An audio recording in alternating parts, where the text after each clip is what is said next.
So let us start with a few moments of silence, and then, as we are studying the 10 Shanti mantras, the 10 mantras for peace, and in our earlier sessions we have already completed the first 5 mantras out of the 10. So we will recite these 5 mantras together, and then we will study the 6th one. So let us start with a few moments of silence.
शन्नो मित्रः शं वरुणः शन्नो भवत्वर्यमा शन्न इन्द्रो बृहस्पतिः शन्नो विष्णुरुक्रमः Namo Brahmane Namaste Vayo Tvameva Pratyaksham Brahmasi Tvameva Pratyaksham Brahma Vadishyami Ritam Vadishyami Satyam Vadishyami Tanmamavatu Tadvaktaramavatu Avatu Mam Avatu Vaktaram.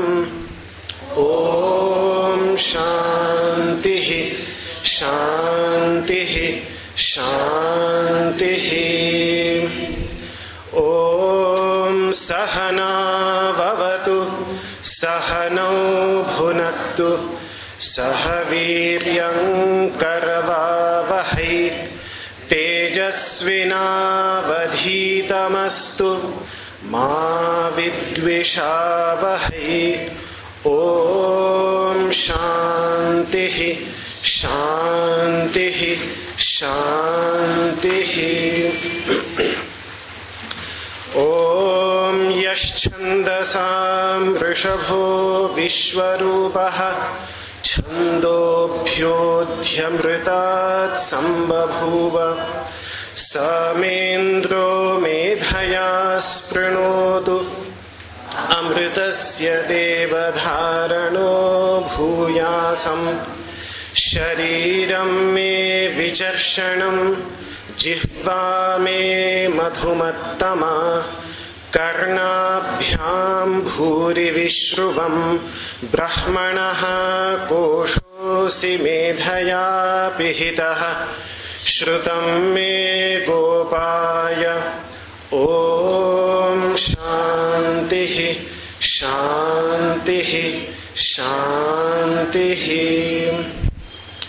Om Aham Vrikshasya Reriva Kirtih Prishthan Gireriva Urdhva Pavitro Vajiniva Swamritamasmi Dravinam Savarchasam Sumedha Amritokshitaha Iti Trishankor Vedanuvachanam. Om Shanti Shanti Shanti. Om Purnamadaha Purnamidam Purnat Purnamudachyate Purnasya Purnamadaya Purnameva Vashishyate. Om Shanti Shanti Shanti.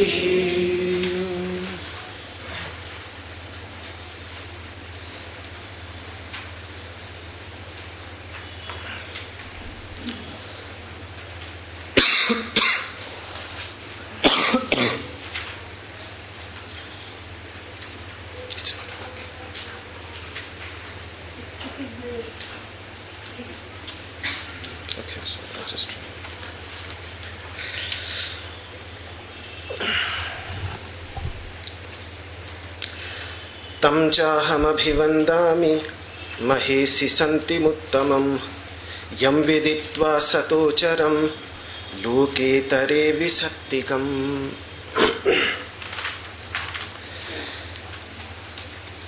So these 10 Shanti mantras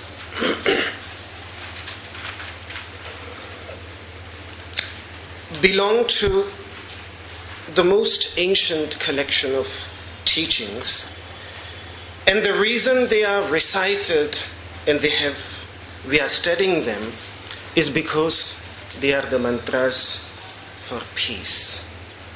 They are the mantras that show us a path to find peace, calmness within ourselves.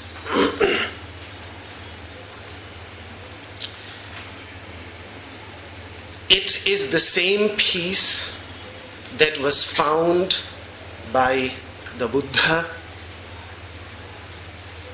and that is why I recited his prayer just now.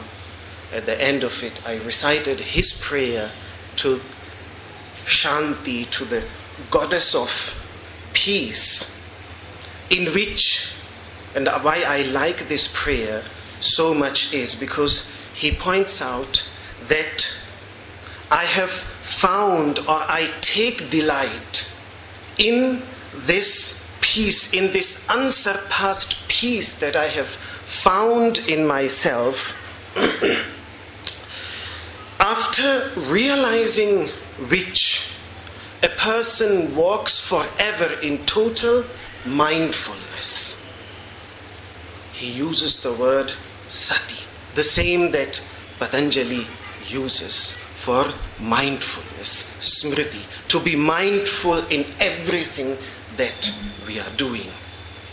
And I think an advanced practice of yoga asanas, is to take it as an opportunity to first cultivate mindfulness of one's own body. So that peace in which I take delight and remain mindful, and I overcome the entanglements of this world. His prayer, when he speaks to one of his listeners, Dhotaka, who was a Maharshi, which means a great rishi, a great seer, we refer to the masters of the Upanishads as Maharshis, as great seers. And he's speaking to one of them, and this is what he declares there. Many of my listeners sometimes accuse me of conflating, mixing up two very distinct traditions, the teachings of the Buddha and the teachings of the Vedas, the teachings of the Upanishads. But their distinction, their difference is a concern of scholars. When I treat them as a scholar, as an intellectual scholar, yes, I see the distinctions, I see the differences in the expressions, in the concepts, in the ideas through which, and the language through which this inner experience has been presented. That's what a scholar does, because he's completely focused on concepts, on ideas, on the words. That is what a scholar does. But when someone comes from an experiential level, what I consider the level of yoga, on that level, the level of a sadhaka, who is trying to achieve this peace, this calmness in his life. When a person comes from that perspective, he opens up and receives teachings of calmness and peace from anywhere and everywhere, from wherever it comes. And I call it the spirit of yoga, the spirit of Upanishads. In fact, these 10 Shanti mantras, they come from the Upanishads. And the Upanishadic masters have declared that yes, the cows may be of different colors. You can have black cows, white cows, red cows. Cows have different colors. They look so different from each other. But the milk, the essence, is always the same, of the same color. In the same way, the masters and their teachings might be different from each other. Brahma Bindu Upanishad, one of the Upanishads. The teachings, the words of the masters, their ideas might be different from each other, but the quintessence, the very essence, is always the same. As a sadhaka, as a practitioner of yoga, my interest is not in getting lost in the words, in the difference of the words and the concepts, but to grasp that universal essence of all the teachings that are available. It is also what the great Vedantic masters of the 12th century have declared, that when it comes to the practical aspect of yoga, then whether a person is a Sankhya or a devotee of Vishnu or devotee of Shiva or a devotee of Shakti or a worshipper of Buddha or a worshipper of Mahavira, all they might have different concepts which they propagate, but when it comes to the practical aspect of asana, etc., then they are completely united. We find the Vedic rishis sitting in Padmasana, we find the Buddha sitting in Padmasana, we find the Jaina Tirthankaras sitting in Padmasana. There they are united, and that's why his observation is very beautiful, that someone who has mastered the practical aspect of yoga is sarvasammata, is agreeable and accepted by all.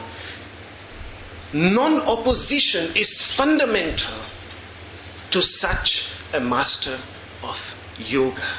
It is this spirit with which I'm approaching these texts on Shanti Mantra. The idea which has already been expressed from extreme antiquity, that yes, the truth is one, but the wise express it in numerous ways. And the spirit of the ancient, this was the spirit of the founding fathers of spirituality in India thousands and thousands of years ago, and they were guided by the spirit that let beautiful thoughts come to us unhindered from all sides, if they enable us to uproot our limitations, our vices. So there should be, and as long as they don't lead to pride, arrogance, let such beautiful thoughts come from everywhere. So it is with this spirit that I'm approaching, and that's why when I speak on the Vedas, I often quote the Buddha, I often quote his teachings.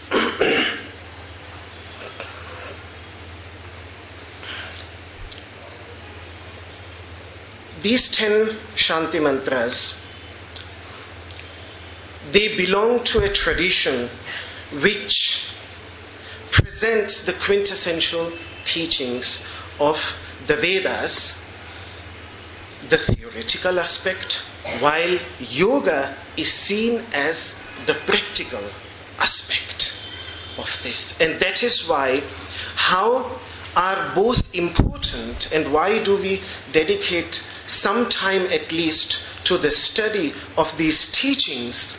Because even before asanas, Patanjali speaks of the yamas and niyamas. And amongst these niyamas, one is swadhyaya. Swadhyaya, which means study of the self. Swa means self, and adhyaya means study.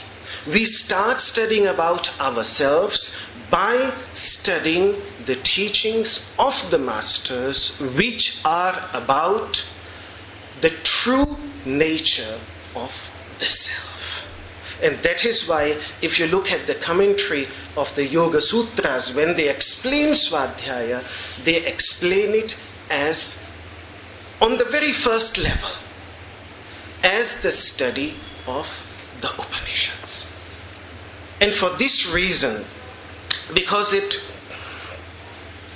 gives us the capacity to practice mindfully what we are doing, and then our practice doesn't remain physical, but it becomes mindful. It becomes with awareness, with the understanding of these deeper teachings. And it is for this purpose that we study On the other hand, what yoga helps a student like myself is to become more attentive. Studying is all about being attentive. Being attentive, first of all, to what the teacher is saying, and then being attentive and mindful of what is happening around us. Look at some of the ancient yogic masters. For example, Adiguru Dattatreya, who is referred to as the first master. He didn't go to study from a human being, and yet he had 24 masters. Some of them was a simple serpent, another was an arrowsmith, but he just observed. He never received any teaching from any officially recognized master. What he did, he was just wandering. He was an avadhuta. He was just wandering on the face of earth, and was fully attentive, observing things that were happening around him, fully observing. And if you look at his teaching, simply by observing these natural occurrences, he derives from them the deepest founding principles of yoga teachings, of yoga philosophy. So when we become attentive, the masters would say that we are like swimming in an ocean of knowledge, but we fail to become fully attentive. We don't allow that wisdom to enter us. We come from within, we project our own limited notions, our own limited ideas on the world around us. Our attention is completely directed by our own inner interests, and that's why it remains limited, and we remain incapable of imbibing the wisdom that is present in the nature around us. But the practice of yoga, as the Upanishads say, apramattas tada bhavati, through the practice of yoga, a person becomes fully attentive. So we become attentive. That is how yoga helps in the study of these deeper teachings, that it makes us attentive. And that is why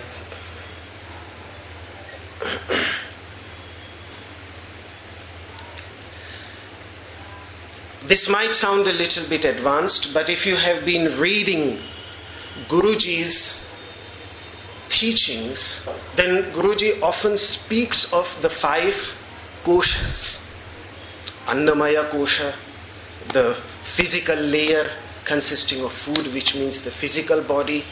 Then comes the second layer, which is pranamaya kosha, the layer of the breath. Then comes the third layer, which is the layer of the mind and the senses. Then comes the fourth layer, which is the layer of the intellect, the faculty of understanding. And then comes the fifth layer, which is the layer of the bliss of peace, the bliss of inner peace. These 5 layers that he speaks of, which comes from the Upanishads.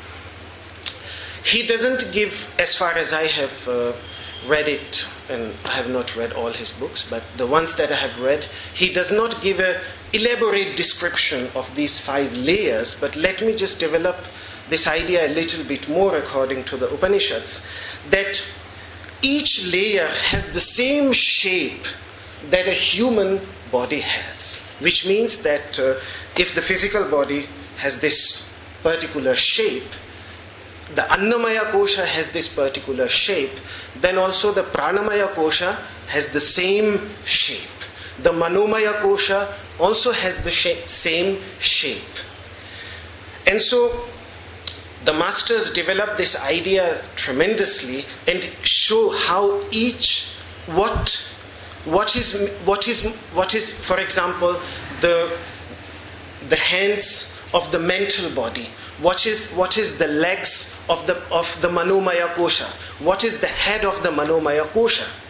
And in the same way, when they develop the idea of the intellectual layer, which is also supposed to be in the same form of a human being, when the question was asked that what is the torso, the central part of which, simply because torso is the central part, so what is the central part of the intellectual layer? The master there says yoga. Now, how you want to interpret that, and how you want to understand that, I leave it to you. But this is how, for the Upanishadic masters, the practical aspect of yoga was important for a deeper intellectual understanding. What this means is that the whole practice of yoga ultimately is to train this amazing faculty, the intellect, the buddhi,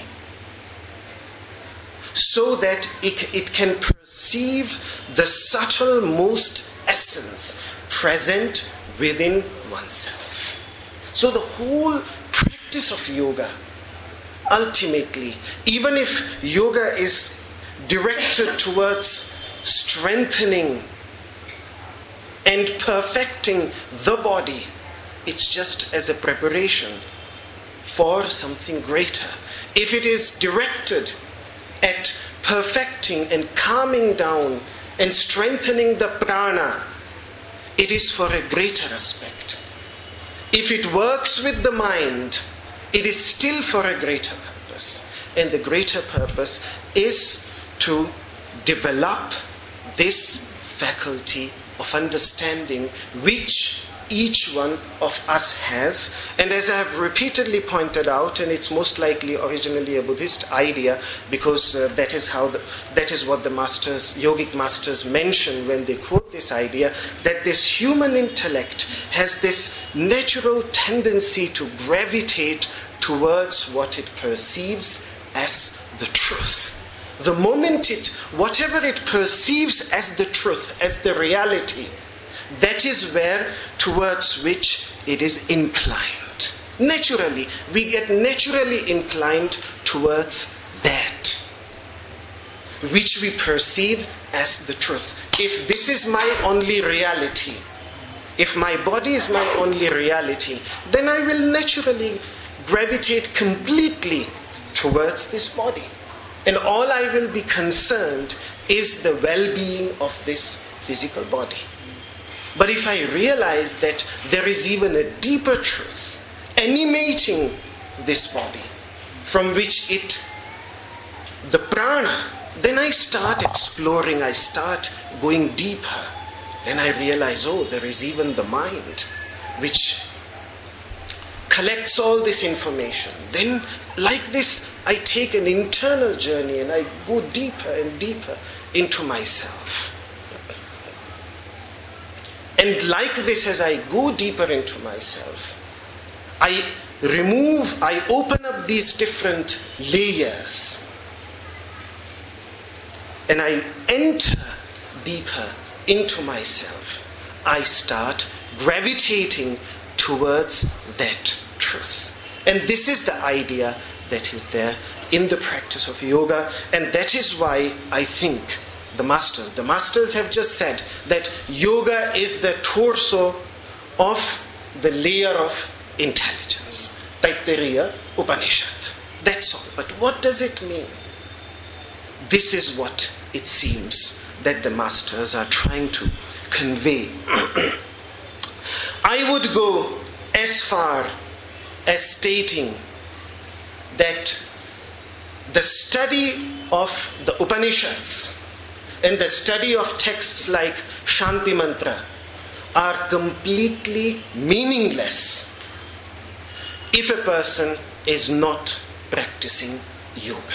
And this is one of the accusations that the yogic masters have levied repeatedly against the scholars of the Vedas. So for example, Guru Gorakshanatha, one of the founding masters of the Hatha Yoga tradition in the 10th century, he beautifully points out that the scholars of Vedānta, the scholars of these deeper teachings, they speak of the self, they teach these deeper mysteries, but fail to experience it themselves. Sadly, that is the problem with them. And how now to solve this problem? This is a practical problem. And this practical problem is solved through the practice of yoga. Without the practice of yoga, Vedanta, the study of the teachings, remains an intellectual exercise. Yoga, the practical aspect, gives us the opportunity to experience it. And like one of my masters, Swami Veda, whom I consider as one of the greatest meditation masters in modern times, he's well known. When I started, he called me for the first time because his son and I had enjoyed few moments of friendship with each other in the 90s. And so he once called me, and then he said, this is what he told me, that you are a great scholar of the Upanishads, his words. You are a great scholar of the Upanishads, but I can give you the strength that the masters of the Upanishads had when they said, etadvaitat, this is that. When they could point at it and say that this is that what we are teaching. I can give you this capacity. These were his words. And this is what he meant, that without the practical approach of yoga, it is impossible. We might have a conceptual understanding of what we are talking about, but we cannot speak from experience without practicing yoga. And it was that, then it was the teaching, the meeting, my last meeting with Guruji, which then really inspired me to come down what seemed then as the very basics of yoga, asana practice once again. Because as Ekata the other day in her class, she said beautifully that if the foundation is weak, whatever you build up on top of it, that will be shaky. But if the foundation is, and the more I learn, the more I realize that the foundation is shaky, so I have to come back to the foundation. I eventually, after all these years, I have managed just 2-3 days ago to come back to the beginners classes. And there is so much to be learnt there. We are always running for the advanced things, always to the last classes. We are in the 10th class, 11th class. We are advanced practitioners, advanced yogis, without coming back to the foundations. And that is when our own ego becomes a great impediment towards receiving wisdom. Because however we might develop on any aspect of yoga, there is still always a possibility, because this is a notion. There are always aspects of yoga which will remain unexplored, where we can come back again to the foundations. And that is why I remember in the monastery where I received my education, I couldn't see it happening at my time in the late 80s and 90s, but my teacher used to speak of ancient times when all the teachers would sit in each other's classes. And when advanced teachers would go into the classes of less advanced teachers. Others would ask, but what, you have taught this subject years ago, why you are going to his classes? Just so that I can have an opportunity to have revision and remember once again. And maybe I have missed something which this person helps me to notice. And not with the spirit of a teacher. Not that then we go into these classes with the spirit of a teacher, but really with the spirit of a student. That is what I understand as Swadhyaya. And for that, it doesn't really matter whether we study the Shanti mantras, whether we study the Upanishads, whether we study the Gita or the Yoga Sutras. We study them here because they are foundational to the understanding of yoga. But self-study can be done with the help of any collection of mystical teachings that tell something about ourselves.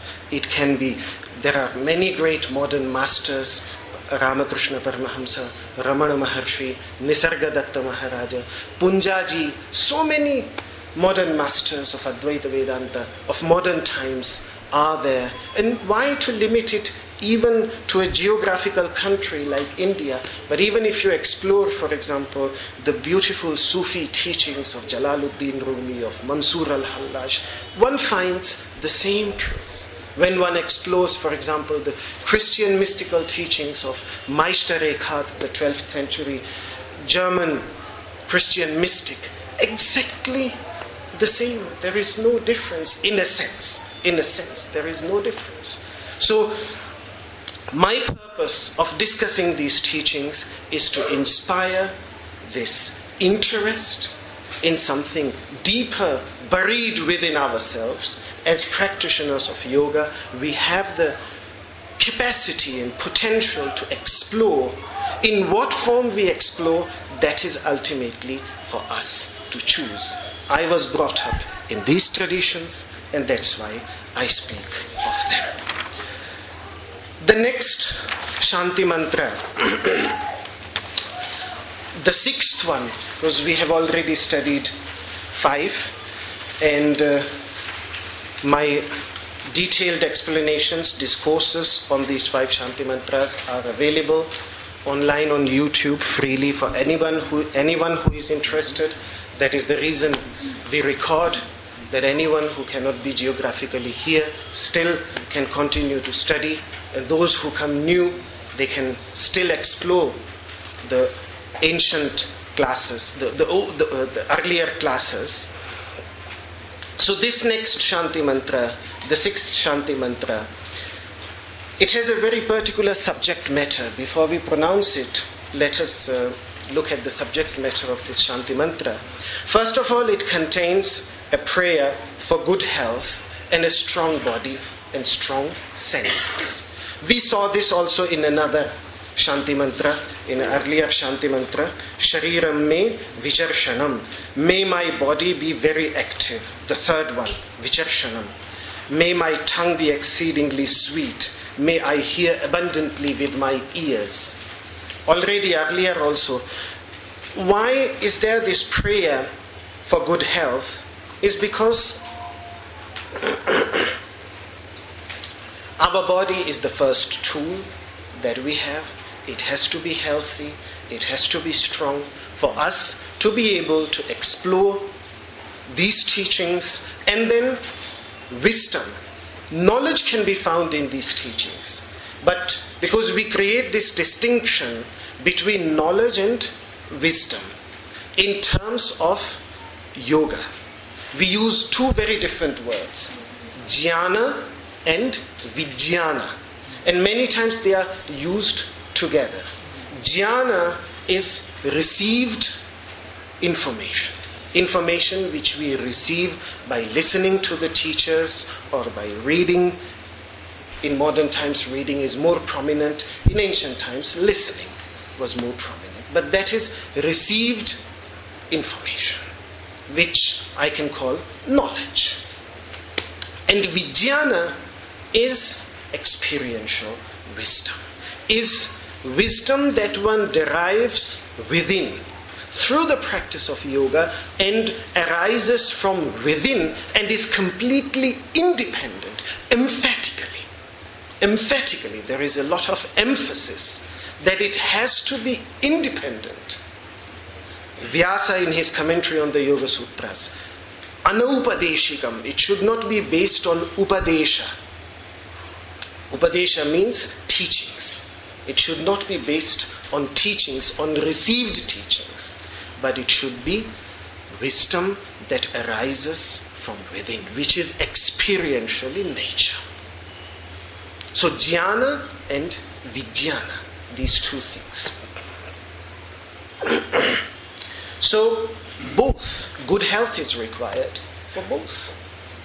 The healthier we are, the easier it becomes for us to acquire knowledge as well as wisdom. I use these two English words in these two different meanings.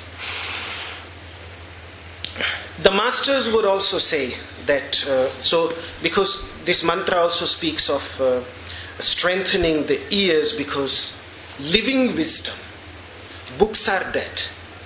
Let's be honest. Books are dead in the sense lifeless. And why they are lifeless is because once you write down something in a book, even after 10 years, it doesn't change. It doesn't get updated. Once a master has written a teaching, has laid down a teaching in the form of a book, maybe after that the master might have evolved further, but that teaching which has been laid down in words and has been written down in the form of a book cannot be updated, cannot be changed. And that's why, at least in the context of Vedas, the Upanishadic teachings, there was tremendous resistance against writing it down, but more to receive it from someone who lives it, who has made it alive through his own practice, and who can explain it according to his own experience. And that is why someone like Shankaracharya, this great 8th century master of India, when he says that someone who has studied scriptures but has not received the meaning from a living master, he should be neglected like a fool. These are his words, because he will just catch the words, not the meaning which is alive, which maybe changes, which maybe gets updated, which maybe transforms. And that's why there is so much importance on what we call sampradaya, tradition, to receive the teachings from a living master. And for that, our capacity to hear has to be strong. Because I think that is one of the biggest problem that most of us in today's world, the biggest problem is that we don't listen. We listen, but we don't. Like the Upanishadic, like the student of the Upanishads says, Master, sorry, my mind was just somewhere else, and that's why I didn't hear what you said. Please say it again. Anyatra mana abhuvam. Sorry, my mind went somewhere else. Nashrausham. I couldn't hear you. This is what is our biggest problem, that our mind goes away, and I see it again and again, particularly when I hear now to podcasts. I have to sometimes listen the podcast 2-3 times, and every time I listen I realize that I have somehow not noticed something in my previous listening, because maybe even for a split second my mind wanders somewhere else, And in that moment, a few words have passed and I just didn't notice it. Lack of attention. Lack of yoga. Yes, that is why I'm saying this. Seeing that, I'm saying this. And I suffer from the same problem. So we are all in the same boat. So that is the first. So the prayer is particularly directed towards strengthening the body and strengthening the capacity to listen. And if we have listened abundantly, then the second problem is to forget. Even if we listen attentively, we fail to retain it. And that's why the second part of this mantra is directed towards that we should not, that may the teachings not abandon us, which means may we not forget us. This is really important for us because we can't even make notes during yoga classes. So the only way to retain it is to use a very different diary, which all of us can use, and which I like this saying by Guru Gorakshanatha, again a great master of Hatha Yoga. He said that my body is my book and my mind is my pen. A beautiful saying from his collection of teachings. Tan meri pothi, man mere lekhani, from a collection of his teachings known as Daya Bodha, the awakening to compassion. You can translate the title of this text like this. It's a beautiful text. And he says that my body is my book and my mind is my pen. So let us start making notes with our mind on our body.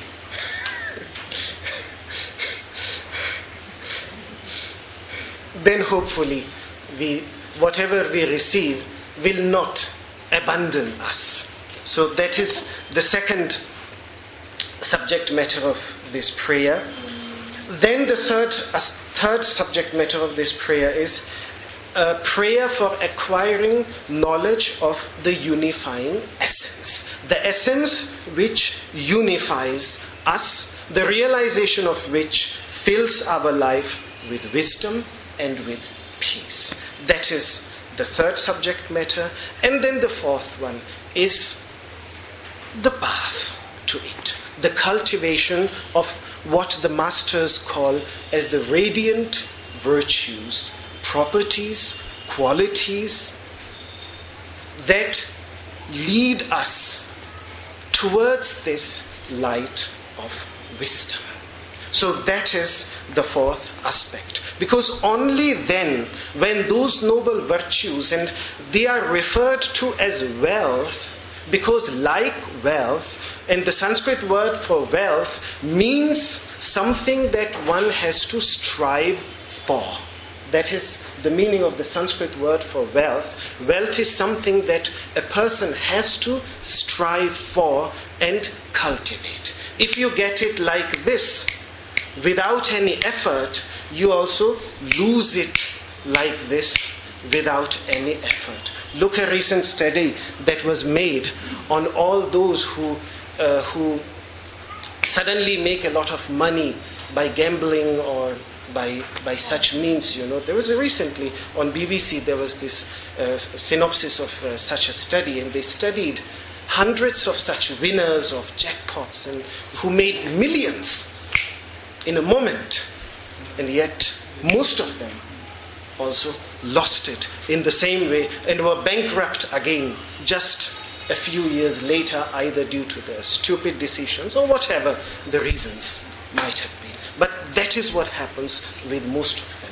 And that's why I think the yogic masters, when they say, and this has to be taken figuratively, don't play with dices but cultivate your land, which means don't allow your wealth to be rested on chance, on mere chance, but work hard to achieve it. Sometimes some people, they create. There are these studies of the deep experiences that a person has in narcotics. In psychology, there are these studies made, and they are very interesting, because somehow in nature the deepest experience for which then a person becomes addicted to these things is that deep peaceful inner experience. And somehow in quality it is very similar to what we are talking about in yoga. But there might be other differences, but one of the biggest differences that the same experience through yoga is cultivated. A person works hard to achieve that peace. That is when it becomes truly meaningful, transformative. Otherwise, it's just there with after effects.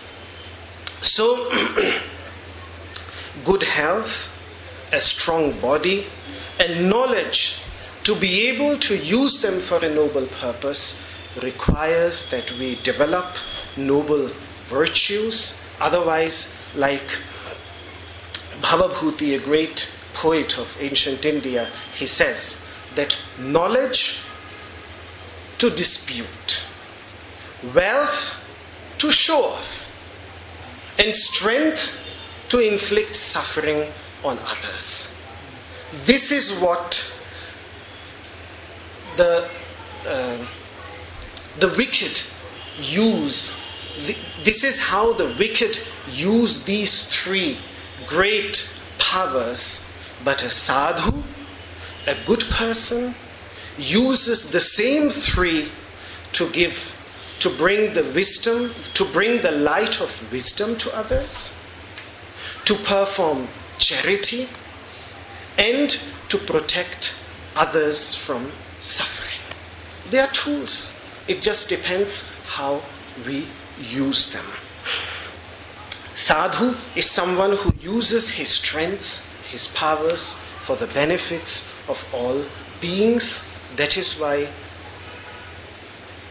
the yogic masters, the Bhagavad Gita, Yoga Shastra, the collection of teachings on yoga, beautifully says that he's someone who is constantly engaged in the well-being of all beings. His good body, if he wants to have a good body, a strong body, it is to serve everyone. If he cultivates wealth, money, it is to help others. If he cultivates knowledge, not to be proud of it, but to give it, to share it with others. In fact, one master says that there is no greater laughing stock on the face of earth than a scholar of the Upanishads, but who doesn't perform good activities. A great scholar of the Vedic teachings, but doesn't perform good activities, there is no bigger laughing stock on this face of the earth. So we will study the mantra in our next session. This was more like a preface, like an introduction to this mantra. So let us conclude, and then we'll come back to this mantra again in our next session. We'll conclude with the universal prayer that is found on the last page of the brochure that has been given to you.